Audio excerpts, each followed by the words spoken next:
So now that we discussed how maintenance windows affects alerting, let's talk a little bit about graphing as well. And it's only a minor change that really comes in the form of how SevOne graphs. And that's under performance metrics. So let's head over and build our own performance metrics report and see how SevOne visualizes it. So let's click next. And now I'm going to target my particular device that already has a maintenance window for it, my London Cisco router. Now I'm going to just choose a quick object as well, and then an indicator. And you'll see once we get to settings, we'll have an actual maintenance window section right here, and it comes in a form of a checkbox to display maintenance windows for us on our actual graph.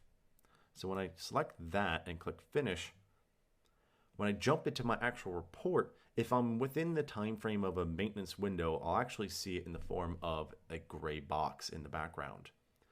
And what's nice about this is I could actually hover over this particular area and see a list of maintenance windows either from this particular device, as I have more than one applied to it, or a group of devices.